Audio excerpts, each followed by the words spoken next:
Well, welcome back to Evendale. It's early May and there's been a lot happening since our last update. We're going to have quite a bit in this video. We have a fly-through of what the furniture is going to look like. Finishes on the inside of the building are continuing. We're seeing stuff like the carpet get done, painting, wall coverings are being wrapped up, the mechanicals are being wrapped up. We've got a conversation with our electrician foreman in this video, as well as an update on Lucy. All right, we're back with another subcontractor. Our electricians here are craft electrical contractors, and Bill Dragoo is their foreman. Bill, how long you been on this job site? I've been here since December of 23. About how many guys have you had here? We've ran about 9 guys, 8, 9 guys. Okay, and what size electrical service do we have here at General Tool? I got a 3,000 amp, 480 volt service. And do we have a little bit of room to expand? There is room for expansion. Oh, that's good to hear. Yeah. Yeah. And so one thing I've heard quite a bit through the building process is that switchgear can be hard to come by. We bought this switchgear back in June before we owned the property. Mm-hmm. What's that done to simplify your build? That has made a big difference. Switchgear is usually taken now about a year to get. Okay. So had we not got that, there's a chance we wouldn't have power right now. So we wouldn't have an occupancy at the beginning of June had we not bought that. Most likely not. We'd be looking at temporary power and loose wires in places. Yes. And last week we had a fairly big deal. Duke came and set a green box. What's our current power situation? We are on permanent power now. No more extension cords. No more, right. No more permanent or temporary power. Right. So we're on the real juice now. That's right. All right, Bill. Everything's permanent power. Thank you for your time, Bill. All right, no problem.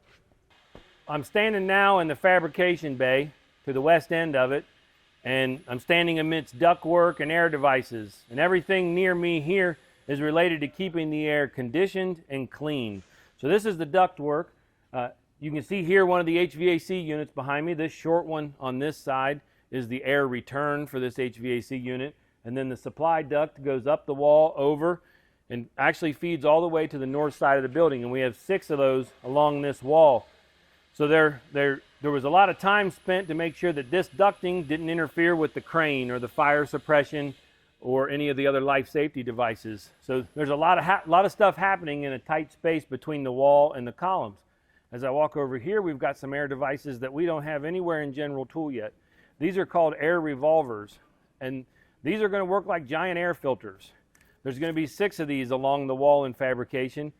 And this is going to turn the air over in this facility about 50 times every hour. And the purpose of that is to get any weld smoke or debris, any airborne particulates, to try to keep the FOD as minimal as possible. They'll suck the air in the bottom, blow it out the top, and send it towards the air conditioners. The goal for these air revolvers and the way that we've designed the HVAC system is to keep the air as clean as possible and keep any FOD away from the assembly spaces. Well, as you can see here, Lucy the project dog is back on site. She's been recovering for about the last 8 weeks and is enjoying the warmer weather and the chance to run around outside. As you can see above me, there's 2 30-ton bridge cranes that with the 4 hooks combined will have the ability to lift 60 tons of a load. Over in the fab bay, there's 2 20-ton bridges with the ability to pick up 40 tons of a load. Now that we're done in the production space, we're going to head into the offices.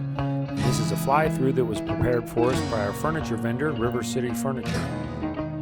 We start off in the huddle space. This is going to be used for video conferencing. It can seat up to 6 people. The next office will be the flex office. It can be used for anybody who needs that office on a temporary basis and won't be assigned to any one specific person. You see the main conference room. There'll be seating for 10 in the conference room with a video screen. Lots of glass on the walls in those offices.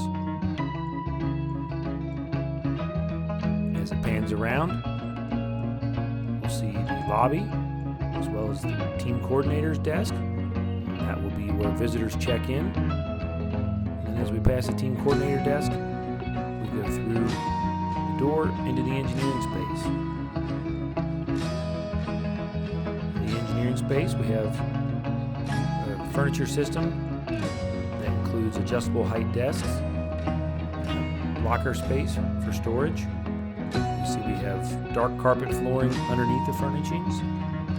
The walkways are polished concrete.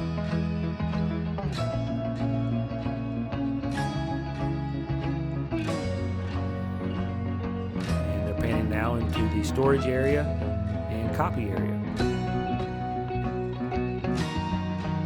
This is the break room. There'll be seating for 50 in the break room, combination of high tops and low tops, as well as a market area.